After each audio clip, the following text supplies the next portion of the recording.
Aula de número 18, nós vamos falar sobre os periféricos ou alguns dos periféricos ligados no processador geral, como por exemplo as memórias, o cristal de clock, o circuito de reset, o teclado e o sensor, como a gente vai ver, tá bom? Então começando aqui pelo esquema em bloco, como vocês estão vendo, aqui é o processador geral, como eu falei para vocês, e nós temos aqui o cristal, que a gente vai ver, o cristal de 12 MHz. Aqui a gente tem as memórias, a gente tem a memória flash, a memória SD-RAM ou a memória RAM. A gente tem aqui uma outra memória, que depois eu vou explicar para vocês para que ela serve.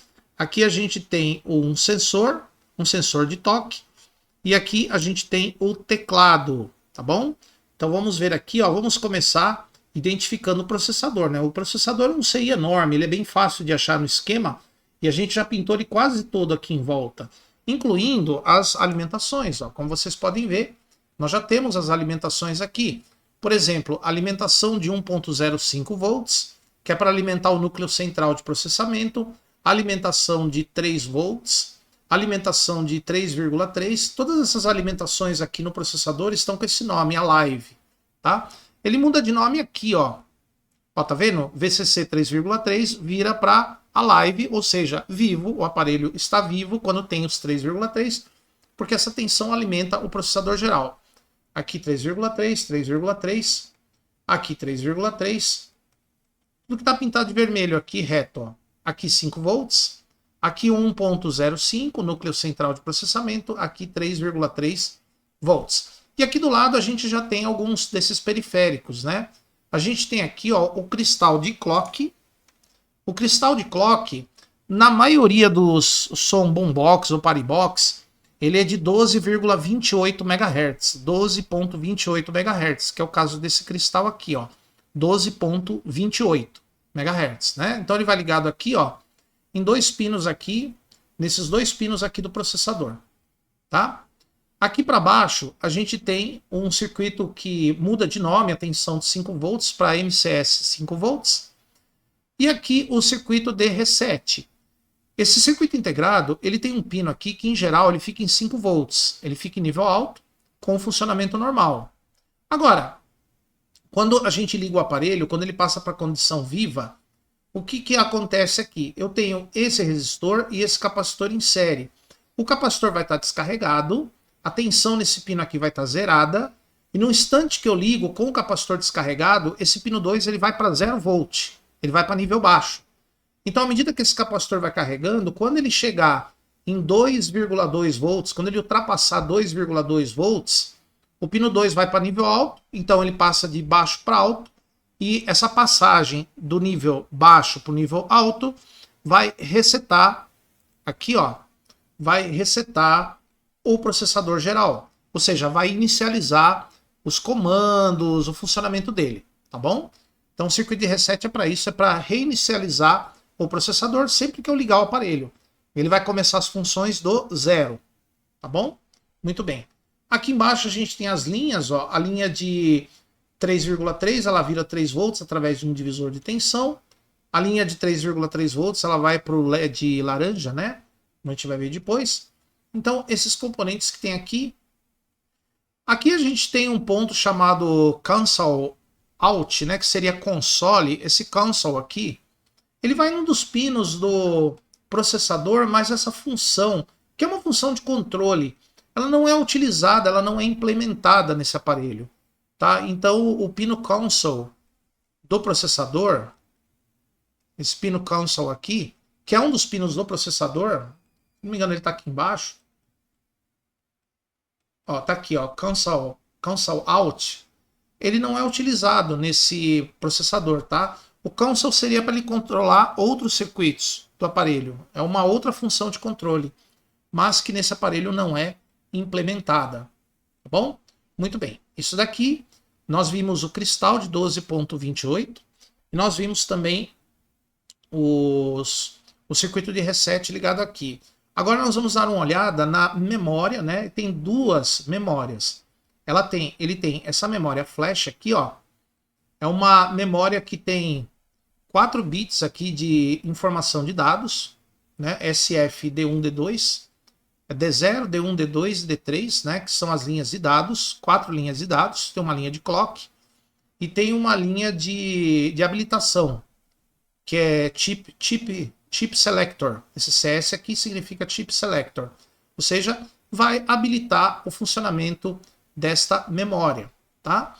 Então, o que nós temos aqui na memória flash? O firmware, o programa ou software de funcionamento deste equipamento. Então, o firmware, ou seja, na hora que você liga o aparelho, o processador vai ler o firmware que está aqui, que está nesta memória, na memória flash, e ele vai carregar o firmware na memória RAM, nessa memória aqui, ó. Por quê? Porque essa memória é mais rápida, né? Uma memória bem mais rápida do que essa. Essa aqui é para armazenar o firmware, mas ele é carregado aqui durante o funcionamento do aparelho. Então o aparelho vai ler a memória RAM durante o seu funcionamento. E a memória RAM, além de fornecer os dados do firmware do aparelho rapidamente para o processador, ela vai corrigir alguns bits de processamento, porque o processador geral ele vai processar os sinais e ele vai armazenando aqui, ó. E daí um outro setor do processador vai ler os dados armazenados aqui já corrigidos, tá? Então a memória RAM é isso, ela carrega o firmware de funcionamento do aparelho, de modo que o processador vai buscar o firmware aqui e ele vai guardar, vai armazenando os dados que serão corrigidos e lidos depois, tá? Lembrando, quando você desliga o aparelho, a memória flash, ela continua gravada, ela não é apagada, tá? Mas quando você desliga o aparelho, a memória RAM sim é apagada. Tudo que tiver aqui é eliminado. Cada vez que você liga, ela carrega o software de novo, tá? E esses pontos aqui, ó, eles vão ligados todos aqui na memória flash no processador. Tá vendo aqui, ó?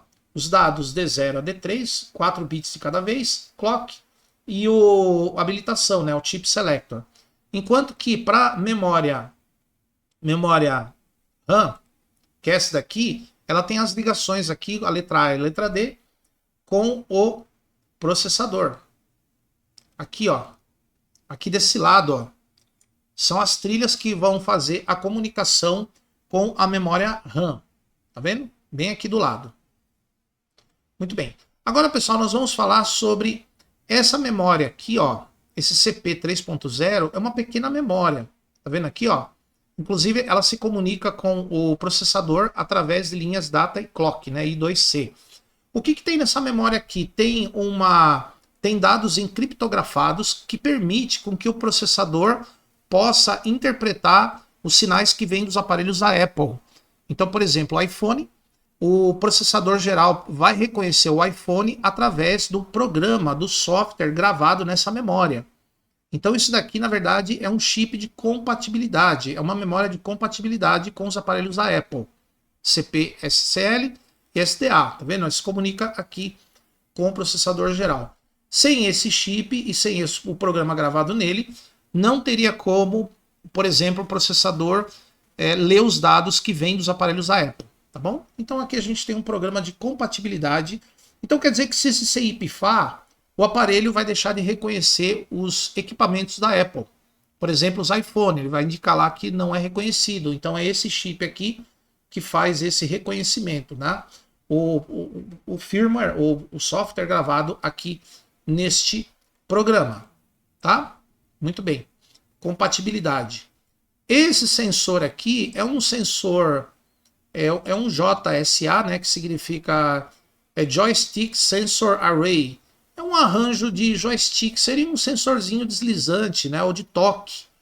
Então esse sensorzinho aqui, ele é esse componente aqui, né? Ele tem saída SDA/SCL e uma saída de interrupção aqui para se comunicar com o processador geral. Só que ele tem um certo caminho para fazer, né? Por exemplo, os dados que vêm do sensor passam por essas duas linhas, data e clock. Eles vêm para cá, para esse conector grandão aqui, ó. Daqui passa para esse outro conector e para esse aqui, esse menor. Desse menor, ele vai passar aqui para baixo. Ó. Vai mudar de nome, sensor SDA/SCL, sensor INT. E daqui vem direto para o processador, ó, sensor SDA/SCL, INT. Então esse é o caminho do sensor. Vou fazer o caminho inverso agora do processador. Vem para cá, esse conector vai para esse, daqui passa para cá,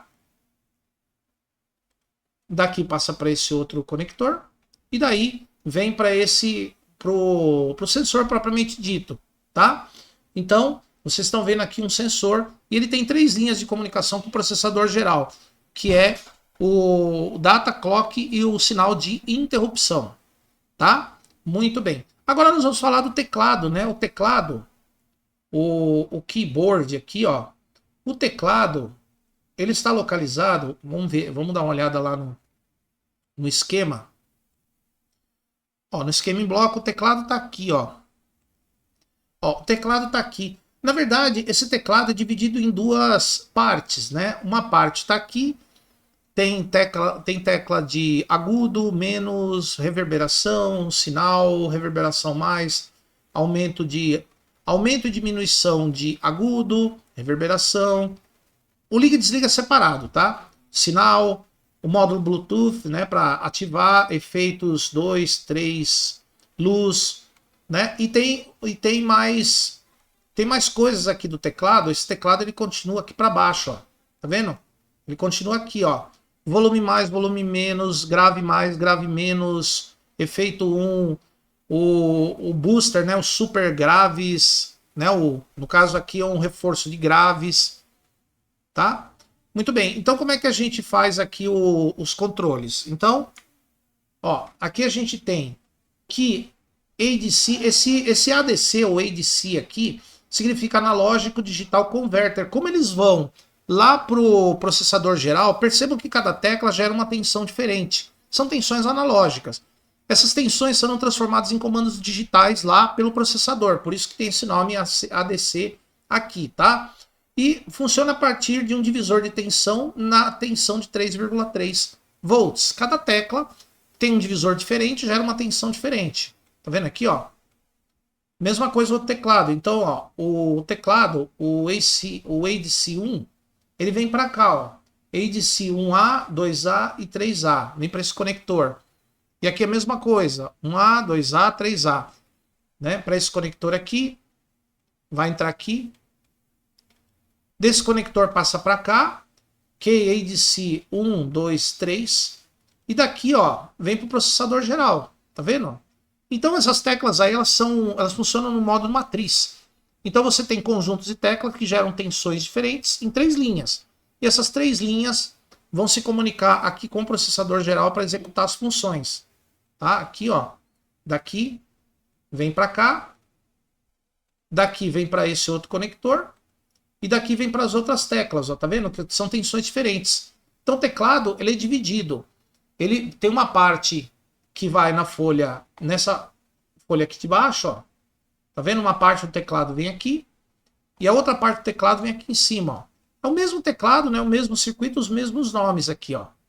Esse ADC ou ADC 1, 2 e 3, eles vão entrar aqui, ó. 1, 2, 3 vão para esse conector. Ó, daqui eles vêm para cá e se juntam com o outro, né? O outro teclado. Desse conector menor vem para esse. Daqui vai para esse ponto e daqui vai direto para o processador.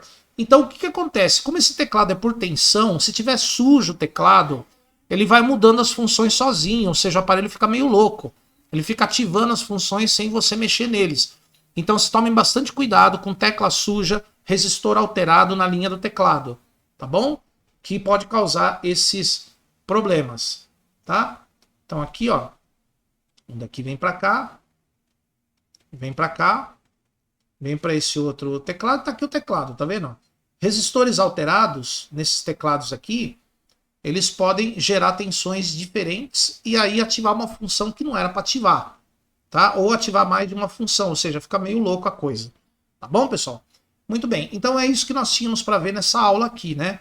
Os teclados, o teclado desse aparelho é por tensão, são teclados de tensão, ou seja, cada tecla que você pressiona, ele gera uma tensão na linha ADC1, ADC2 e ADC3. Numa dessas 3 linhas, as 3 linhas, cada linha vai para um conjunto de teclas que vai gerar as tensões para aquelas funções. Tá bom? Então se você pegar um aparelho desse que o teclado tá louco, ativando sozinho, ou você aperta uma função e entra outra, ou é tecla suja, ou é tecla com defeito, ou é resistor aberto ou alterado na linha de teclado. Tá bom, pessoal? Então voltamos na próxima aula para a gente continuar estudando esse aparelho aqui.